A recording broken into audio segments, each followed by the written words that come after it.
Okay po, pwede na po tayo mag-start ng recording.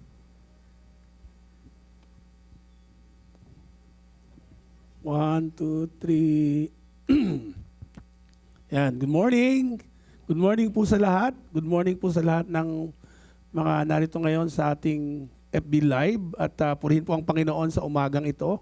Babaguhin ko po ang aking panimula. Magsisimula po ako sa panalangin kasi naniniwala po ako na kapag hindi kumilos ang Panginoon sa ating kalagitnaan, baliwala po lahat ng ating ginagawa. Kahit perpekto yung mga bagay na sabihin natin perpekto ang worship, perpekto yung panalangin, perpekto yung ating gathering, unless God moves, kapag hindi kumilos ang Panginoon, lahat ng mga bagay na yan ay walang kabuluhan. So sa umagang ito, gusto ko pong simulan ng ating gawain sa pamamagitan ng panalangin ng pag-anyaya sa presensya ng Panginoon. Naniniwala ako na sa pagbabago, kung gusto nating magkaroon ng pagbabago, kailangan natin ang Panginoon para tayo ay mabago sa lahat ng aspeto ng ating buhay, sa ating pamilya, sa ating sarili, sa ating komunidad, sa ating simbahan. Tayo po ay manalangin. Aming Ama sa langit, salamat po sapagkat pwede ka naming tawaging Ama. Salamat Panginoon sapagkat ikaw ang Diyos noon, ngayon at magpakailanman. Ikaw ang Diyos na nasa lahat ng dako. Ikaw po ang Diyos na makapangyarihan.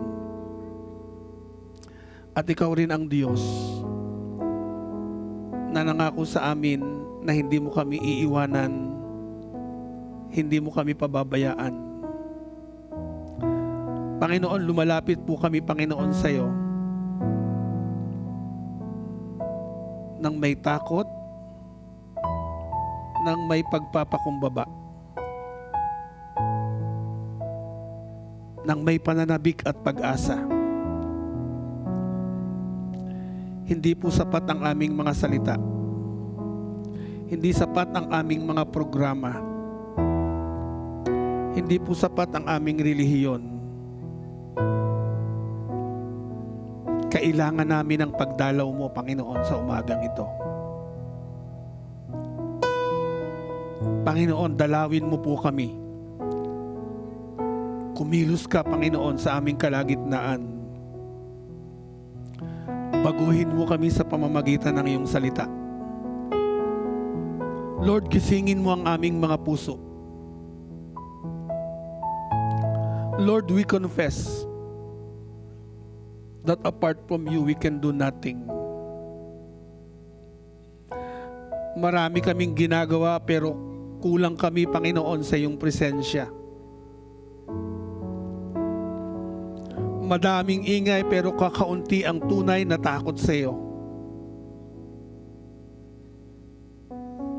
Lord, we confess, marami kaming alam pero kakaunti ang aming pagsunod sa iyo.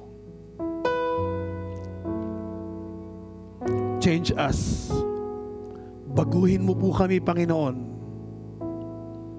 Baguhin mo kami mula sa loob. Lord, nagpapakumbaba po kami, Panginoon, sa umagang ito. Tanggalin mo po, Panginoon, anumang pride ang meron kami. Tanggalin mo ang man-made religion. Tanggalin mo, Panginoon, ang pagiging kampante namin sa aming mga espiritual na buhay.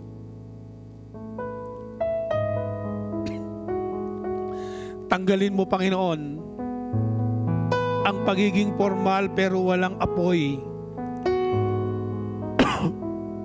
In the name of Jesus.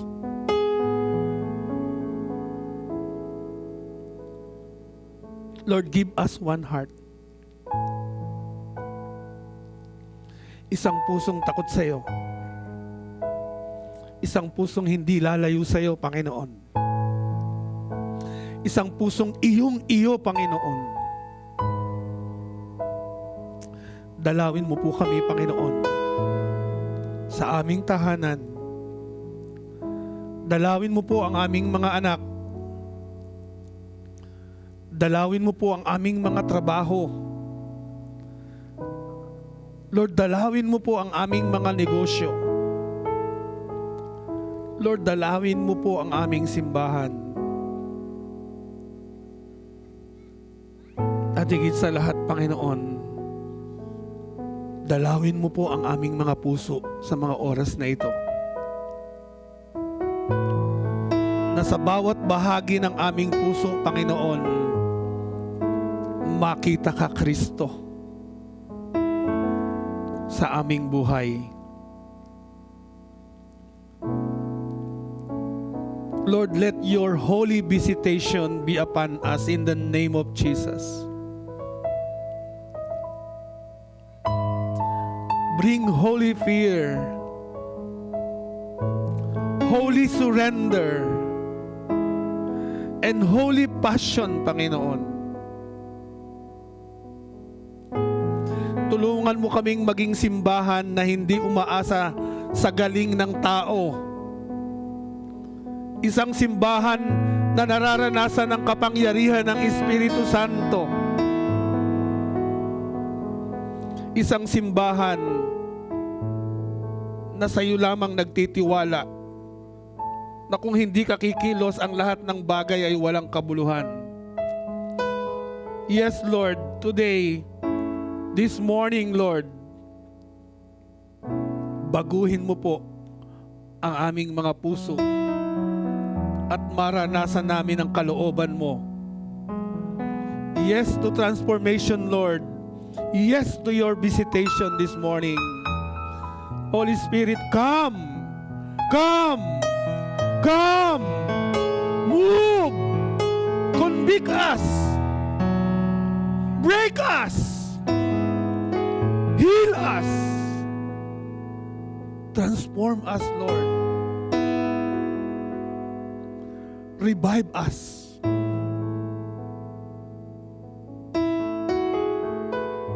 Marami pong salamat, Banal na Espiritu.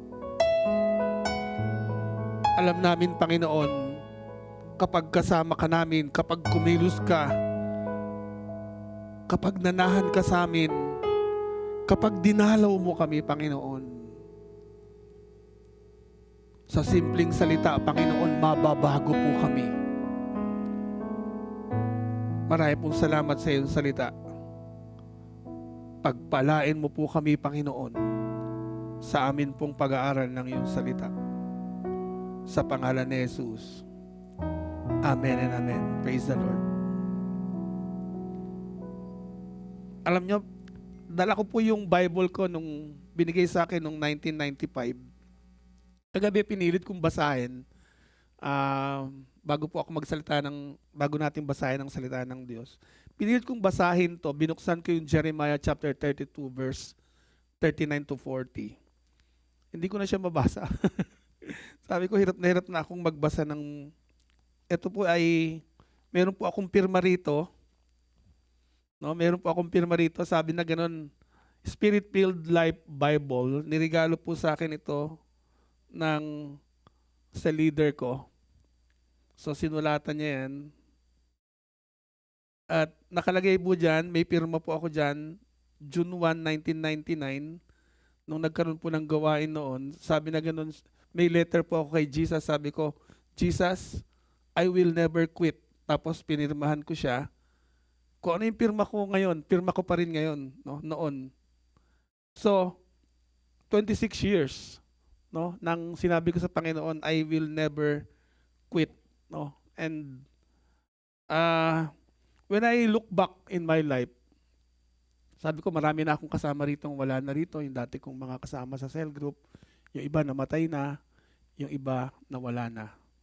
So, maraming changes, maraming pagbabago. Yung iba nag-quit, yung iba ay napagod na sa paglilingkod sa Diyos.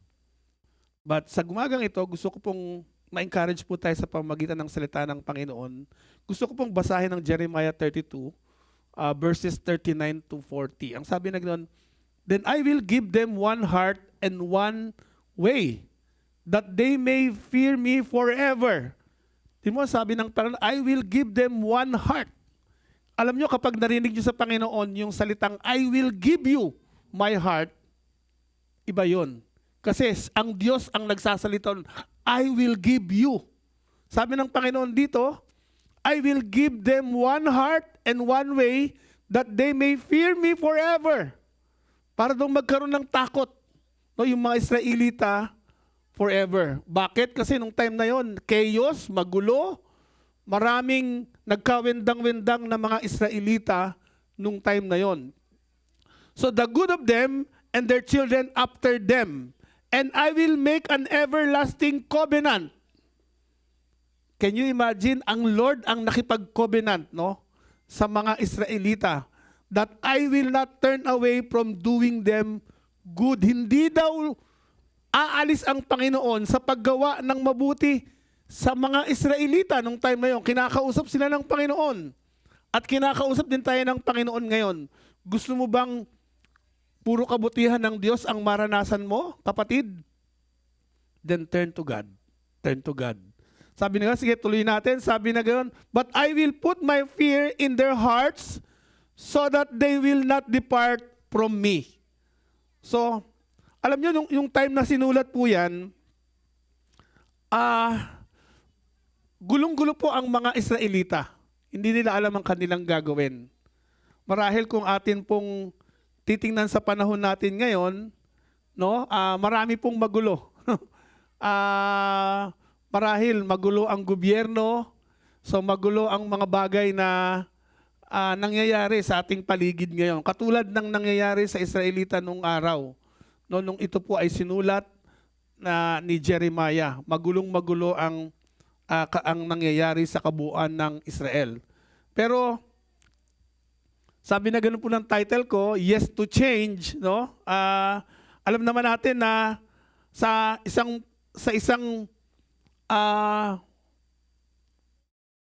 idea, no? Marami pong tao ang may idea ng pagbabago, no? Alam ko po sa amin pong larangan o marketplace, no? Meron pong salita ng pagbabago, no? Ang sabi na ganoon ay Kaizen, no? Ito po ay pagbabago for better. Kai means change and Zen means for the better. So, kailangan yung proseso nagbabago for the better, no? At yan ang isa sa mga bagay na ginagawa po, no, na nangyayari. Kapag tayo ay may pagbabago, dapat nagbabago tayo sa kabutihan, hindi nagbabago tayo para maging mas worse, no? So, before that, gusto ko lang pong i-highlight po, no? Yan po yung title ko. Gusto ko lang pong i-highlight itong award na tinanggap po ng Jesus Alive Community, Alabang and Beyond, base po sa Rotary Club of Alabang Madigal Business Park. Nagkaroon po ng selection about icons of change in Muntinlupa, related po sa aking topic about yes to change, no? Marami pong binigyan ng award nung time na yan, no? Andyan po yung government side ng yung mga government employee, like yung mayor, congressman, no, military, businesses, ano pa ba, education, and of course yung religion o yung church, no? So yan po yung picture ng kabuuan ng mga tumanggap ng award, no? So andyan po yung may-ari ng andyan po yung may-ari ng Tambunting, no? May-ari ng mga tawag ito yung Global Port, andyan yung mga sikat na mga personality, at kasama pong binigyan ng award dyan si Senator Manny Pacquiao, no, sa kanyang bilang icon of change, no, sa larangan naman ng sports. So together with that, I praise the Lord na nare-recognize yung lahat ng mga game changer o yung mga tao na may mga ginawang kakaiba para sa mga maliliit na bagay. Can you imagine, meron pong inawardan dyan na 2 police personnel na nung merong bagyo, no, merong mga senior citizen na naplatan, tinulungan nila sa gitna ng umuulan, tinulungan nila yung 2 matanda na magpalit lang ng gulong, no, at na-recognize yung kanilang ginawa, no, yung kabayanihan na kanilang ginawa. This is a day-to-day na kabayanihan na ginagawa o nagkakaroon ng sabihin natin ng impact, no, sa society yung ginagawa ng mga tao. So, lahat po tayo gusto natin ng pagbabago. Yung idea of change, gusto natin yan. Kaya lang, no, pagdating sa pagbabago, gusto nating magbago pero ayaw natin ng proseso ng pagbabago. We want breakthrough, but we don't want to surrender. At yun po yung nakakalungkot. No, gusto natin ng pagbabago, ayaw natin ng proseso. We want transformation, pero ayaw nating sumunod. Gusto natin ng transformation, pero ayaw natin sumunod. No, kaya nga, maraming tao ngayon ang nakikinig ng preaching, pero after marinig yung preaching, nakakalimutan na. I don't think na marami na rin kayong kukunti lang nang narinig yung preaching. Sa dami ng preaching na narinig nyo, ilan na po kaya ang sinunod nyo?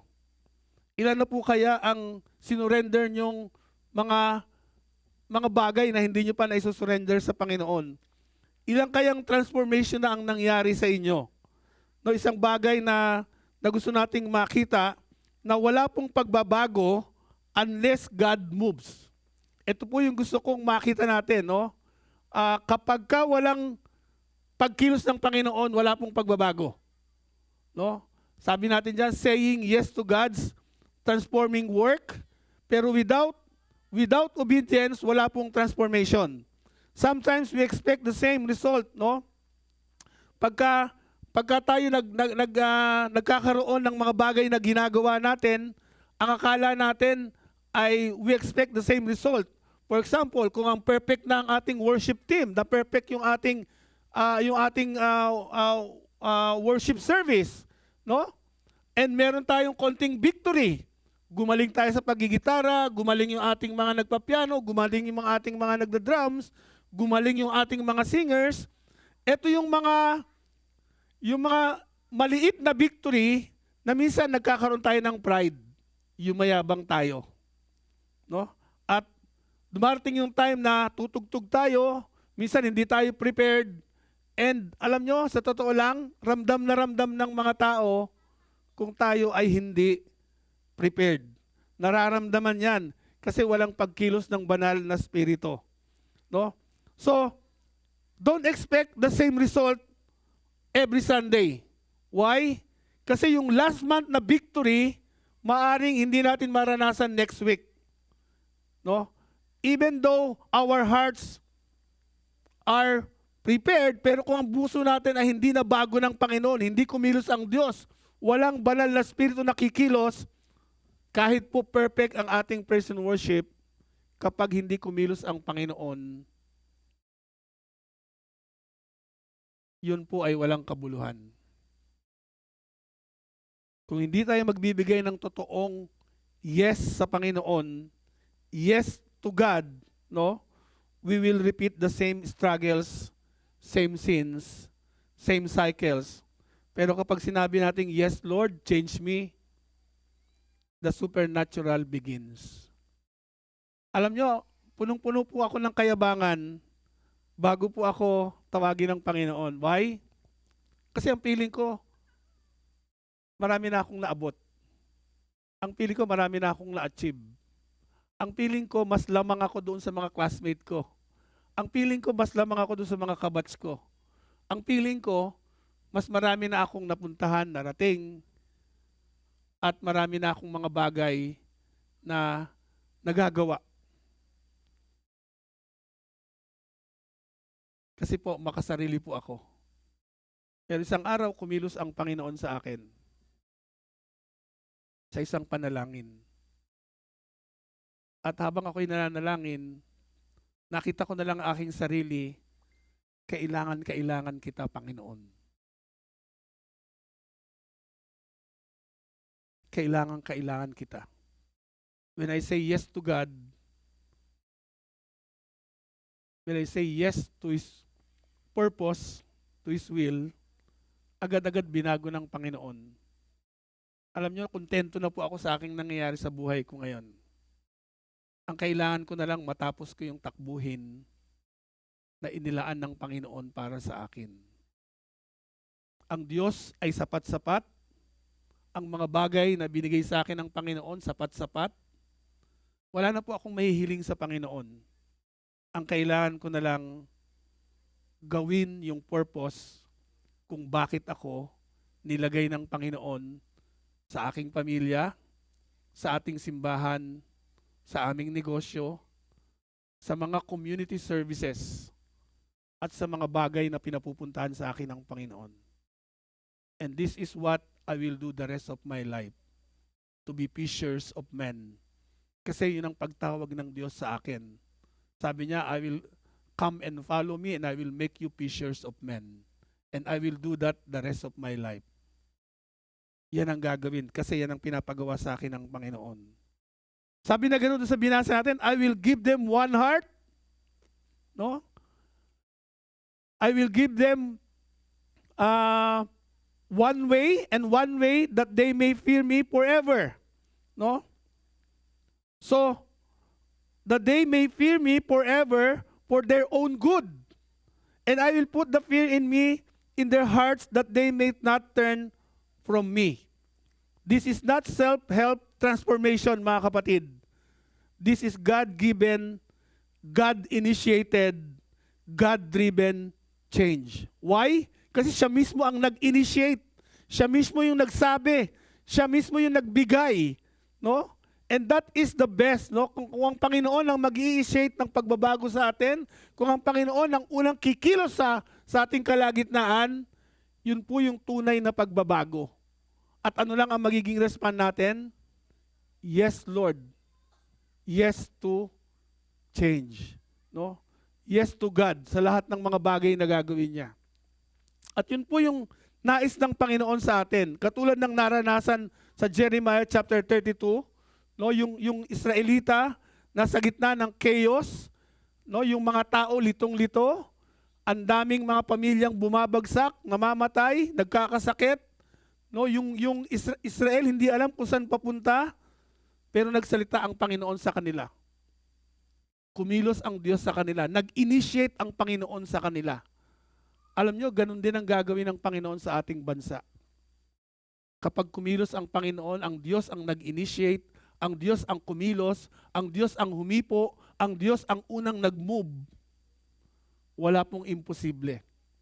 No? At naniniwala ako na ang kailangan lang natin, say yes to God. Gayon din sa ating bansa, sa ating simbahan, say yes to God. Ano po yung gusto kong makita natin ditong puntos? Tunay na pagbabago o true change begins with God, not us. Yan po yung sinasabi ng Panginoon, no? Jeremiah shows us, I will give them one heart, I will put the fear in me, of me, in their hearts. Real change does not begin with our effort, but with God's touch. Hindi lang ito improvement, hindi lang ito resolution, ito ay regeneration mula sa Diyos mismo. You can attend church faithfully for 10 years and still not be changed. Marami ba rito 10 years na pero hindi pa rin nagbabago? Marami ba rito na nakakilala sa Panginoon 20 years ago pero hindi pa rin nagbabago? You can attend church faithfully pero wala pa rin pagbabago at yun ang nakakalungkot. You can serve in ministry na kahit nasa ministry ka, no, pero still remain the same person inside. That is not real change. No, ganun pa rin ang nangyari sa iyo. No, wala pa ring pagbabago. Gumaling ka lang sa iyong pagigitara, gumaling ka lang mag-preach, gumaling ka lang sumayaw, gumaling ka lang kumanta, pero yung buhay mo the same pa rin. Transformation is not behavior modification. It is heart transformation. No? Sabi nga na ganoon, I will give them one heart. I will put the fear of me in their hearts. Yung takot sa Diyos, no? Ang ibig sabihin niyan, ang tunay na pagbabago ay hindi nagsisimula sa atin, kundi sa Diyos na naglalagay ng bago at banal na takot sa puso natin. Alam niyo, pwede mong kabisado ang Bible pero yung puso mo hindi na bago. Pwedeng ang galing-galing mo manalangin pero yung puso mo hindi pa rin na bago. Dahil ang tunay na pagbabago nagsisimula sa Diyos, hindi sa atin. Maliwanag po ba? Pangalawa po, na gusto kong makina natin, true change requires godly fear. True change requires godly fear. But I will put my fear in their hearts so that they will not depart from me. Ang tunay na pagbabago po, mga kapatid, kailangan ng banal na takot sa Kanya. Maraming Kristiyano ngayon, gusto ng pagpapala, but not God's standard. No, we want promise, no, yung God's promises, but not His Lordship. Gusto natin ng pagpapala, pero ayaw natin ng standard ng Diyos. Ano ba ang standard ng pagpapala ng Diyos? Give, and you shall receive. O maging tapat ka sa Panginoon, at ang Diyos ay ibubuhos sa iyo ang pagpapala. Hindi po pwede ang puro pahatak, no? Yun po ang batas ng Biblia. Yun po ang standard ng Panginoon. The more you give, the more you will receive. No, ganun po ang biblical standard ng Panginoon. Ganun po yung lordship. Pag sinabing lordship, no, you will not obey on one command ng Panginoon, kundi all. Lahat ng command ng Diyos. Fear God is the engine of transformation. It keeps us from turning back to sin. Maraming tao ngayon, kapag nakarinig ng salita, babalik lang sa kasalanan mamaya. Pabalik-balik yung kasalanan. Wala talagang transformation. No? Makikinig ng salita ng Diyos ngayon, mag-aatin ng Sunday service, pero kinamandehan, ganun pa rin ang buhay. No, hindi pa rin naka-align sa Diyos. Hindi pa rin naka-align sa kalooban ng Panginoon. At ito yung nakakatakot ngayon, no? Kapag binigyan natin example yan sa panahon natin ngayon, just like a modern tricycle, no, just like a motorcycle with a dead battery, no, kahit anong push mo, hindi yan aandar. Bakit? Kasi patay ang baterya. But when the engine has power, one piece of the throttle, alam mo na it will come alive. No, ganun din po ang ating pananampalataya. The fear of God is the power that moves our spiritual engine. So kailangan po natin ng banal na takot sa Diyos. Marami pong tao ngayon, wala nang takot sa Diyos. No? Mayaman na, magnanakaw pa. Hindi na ako kontento sa 100,000. Hindi na ako kontento sa 1 million. Hindi na ako kontento sa 10 million. Hindi na ako kontento sa 100 million. Hindi na ako kontento sa 10 billion. Alam niyo kung bakit? Kasi walang banal na takot sa Diyos. So kung gusto natin po ng tunay na pagbabago, kailangan po natin ng banal na takot sa Diyos. Number 3, true change removes external religion. Katulad nga ng sinabi ko, ang mga simbahan ngayon nakakatakot. Bakit? Church programs, good sermons, and emotional worship moments. Parang entertainment na ngayon ang mga simbahan. Pagandahan ng media, pagandahan ng music, pagandahan ng ilaw, pagandahan ng building, palakihan ng building, no? Paramihan ng miyembro. Everything is church programs. No? Pagalingan ng sermon, pagalingan ng speaker, paramihan ng like, paramihan ng mga followers. And Alam nyo, itong lahat ng mga bagay nito is not equal to transformation. Amen po ba? This is not equal to transformation. Church programs, good sermons, emotional worship moment is not equal to transformation. Pwede tayong mag-amen every Sunday but remain unchanged Sunday to Saturday. External religion says, I attend, I serve, I give. But in inner transformation says, I obey, I surrender, I follow Jesus daily. That is inner transformation. Sabi nga na gano'n ng Panginoon, sabi na gano'n, hindi sapat ang pumunta tayo sa simbahan. Gusto ni Lord, ako ang Diyos ng puso mo. Amen po ba? Hindi sapat na tayong lahat ay pumunta sa simbahan. Ang dapat, Jesus is Lord ng puso natin. Ang tunay na pagbabago, dapat inaalis natin yung external religiosity ng ating mga puso. Hindi tayo nakabase sa religion, kundi nakabase tayo sa ating mga puso na pinapanahananan ng banal na spirito. True change, remove external religion. And number 4, true change is for your own good. No? Why? Sabi ng Panginoon, for their own good and the good of their children. God say yes to change because He sees further than we do. Your yes to God today affects your marriage. Your yes to God today affects your finances. Your yes to God today affects your calling. Your yes to God today affects your ministry, your children, and grandchildren. When I say yes to God, hindi po madali. No, hindi po madali kasi I need to align with those people around me. Yung pamilya mo, yung mga day-to-day na nakakasama mo, no, yung simbahan, of course, yung mga community na pinupuntahan ko. But everything was affected, no? When I say yes to God, of course, it affects everything. It affects maraming tao ang tumawa. No, when I say yes to God, ano ba yan si Elmer, ba't nagpastor pa? Kumikita naman na. Ba't nagpastor pa? Yun ang sabi ng mga kaibigan ko sa industriya. Bakit nagpastor ka pa?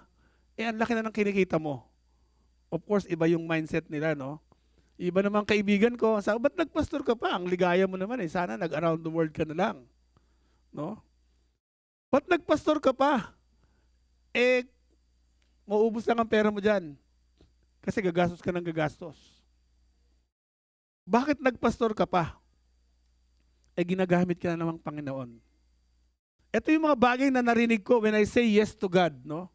Ang daming mga negative. In fact, may mga taong umiwas sa akin. May mga taong iniwan ako, no?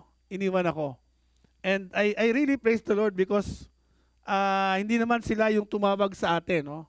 Kundi ang Diyos ang tumawag sa akin, no? Hindi sila ang tumawag sa akin. So wala lang, no? Tatanggapin lang natin sapagkat yun ang epekto ng pagsabi natin ng yes. Alam nyo, kapag nag-yes ka sa Panginoon, madidetach ka sa mga tao. Because you will be more connected to God. Madidetach ka sa mga ibang mga tao na paiiwasan sa iyo ng Diyos, ng banal na Espiritu. And that is what happening sa mga taong they say yes to God. No? Kapag nagbago ka ngayon, may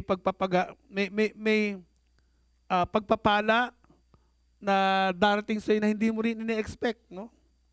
Hindi lang sa iyo at sa iyong buong pamilya. And that is what yun ang mga nangyayari, no? True change is for your good, no?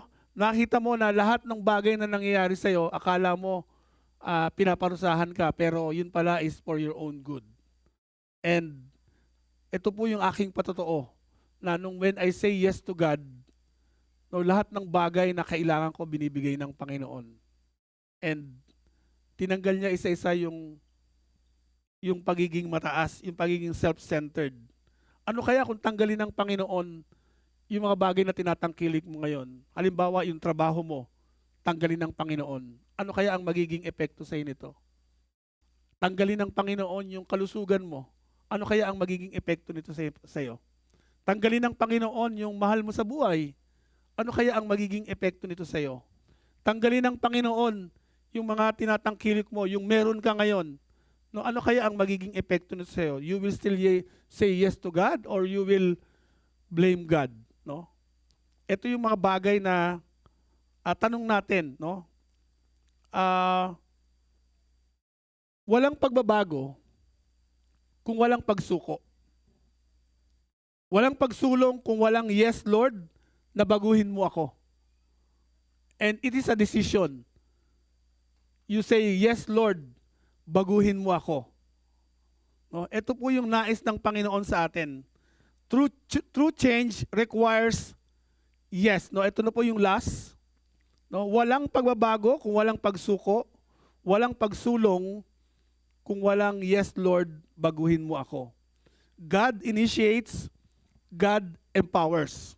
Kapag ka ang Panginoon ang nag-initiate ng pagbabago sa iyo, i-empower ka rin niya, no? No, but you must respond.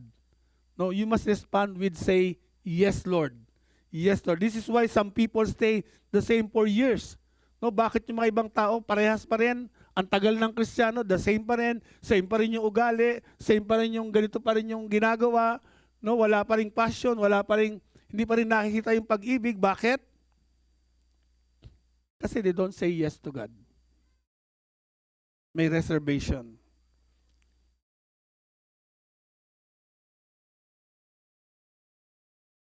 This is my encouragement, mga kapatid,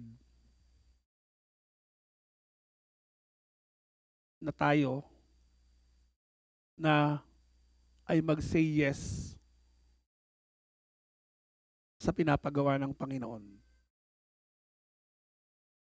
They don't say yes to the process, but yes to surrender.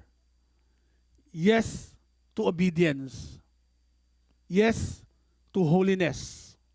Yes to being corrected. Yes to transformation. Kapag hindi natin sinabing yes, kapag ayaw nating magbago, wala pong pagbabago. Kapag hindi tayo nagdesisyon na we say yes. Minsan masakit po ang magdesisyon ng yes kasi maraming maapektuhan. Pero yun po ang susi para tayo po ay mabago. Para tayo po ay makasunod sa ating Panginoon. Walang pagbabago kung walang pagsuko. Walang pagsulong kung walang yes, Lord, baguhin mo ako. Ask yourself, what is God telling me to change now? Is it my attitude? Is it a secret sin? Baka meron ka pang kasalanan na ginagawa na ikaw lang ang nakakaalam? Is it unforgiveness? Is it pride? Punong-puno ka sa sarili mo? Hangang-hanga ka sa sarili mo? Or prayerlessness? Baka naman hindi ka na nananalangin. No? Walang Kristiyano na hindi nananalangin. What routine or religion has replaced real relationship with God? Baka akala mo, kahit porket nasa ministry ka, ay pupunta ka na sa langit? Baka akala mo, dahil perfect yung iyong ginagawa sa iyong ministry, ay ikaw na yung pinaka-holy? No. That's religion. No? Who will be affected by my obedience today? Of course, when you say yes, no, maaapektuhan yung pamilya mo, maapektuhan yung ministry mo, maapektuhan yung community at yung marketplace kung ikaw ay nagtatrabaho o nasa school, and even your future. When you say yes to God now, apektado pong lahat yan. And the final challenge na gusto kong makita natin It's a final challenge, mga kapatid. Kaya po tayo nagsimula sa panalangin. If you truly want change, stop asking God to change your situation. Ulitin ko. If you truly want change, stop asking God to change your situation and start asking Him to change your heart. Ito po yung nais ng Panginoon sa atin, na mabago yung ating puso. At kapag ang puso natin nabago, mga kapatid, mababago po ang ating buhay. Maaapektuhan po yung sitwasyon ng ating buhay. Tayo po ay manalangin. Lord, salamat po sa araw na ito. Lord, today we say yes to change. We surrender every part of our lives that needs transformation. Baguhin mo po ang aming puso. Baguhin mo po ang aming ugali. Baguhin mo po, Panginoon, ang aming pananaw. Baguhin mo po ang aming pagsunod sa iyo. Ang aming pakikihalubilo, Panginoon, sa mga tao. Kung paano namin tingnan ang aming community, baguhin mo po kami, Panginoon. Lord, kung meron pong mga secret sin, Panginoon, patawarin mo po kami, Panginoon. Isinusurrender namin sa iyo, Panginoon. Lord, remove every pride. Lord, every habits, Panginoon, na hindi para sa iyo. Yung takot, Panginoon, alisin mo po, Panginoon. At yung kasalanan na nag-hold back sa amin, Panginoon. Lord, lumalapit po kami, Panginoon, sa iyo, na punong-puno ng pag-asa. Panginoon, binubuksan po namin ang aming mga puso. Ilapit mo po kaming muli sa iyo, in the name of Jesus. Lord, ilagay mo sa amin ang banal na takot, na hindi na kami lalayo sa iyo, Panginoon, in the name of Jesus. Salamat po, Panginoon, na bibigyan mo kami ng puso. Bibigyan mo kami, Panginoon, ng isang daan ng kaparaanan. Lord, babaguhin mo po, Panginoon, ang aming mga puso, inside and out, Panginoon. Lord, salamat po, Panginoon, na you will continue to make us love you.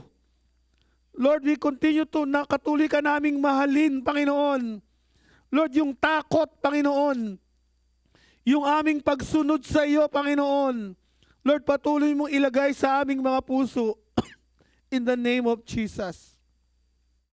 In Jesus' name, salamat po, Panginoon, sa araw na ito. Kami po ay nagdidesisyon. Kami po ay muling bumabalik sa iyo. At humihingi ng tawad at nagpapakumbaba. At nagdidesisyon sa mga oras na ito, Panginoon, na hindi na kami babalik sa dati naming buhay. Yes, Lord.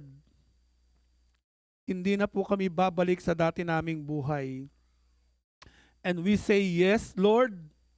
Yes to change. Yes to transformation. Yes to your will. Salamat po, Panginoon, sa iyong pagkilos. Salamat po, Panginoon, sa iyong pagdalaw sa bawat isa amin. Salamat po, Panginoon. Lord, dalangin namin na wag mo po kaming iwanan sa araw-araw ng aming buhay. Marami pong salamat. In Jesus' name, Amen and Amen. Praise the Lord. God bless you. God bless you.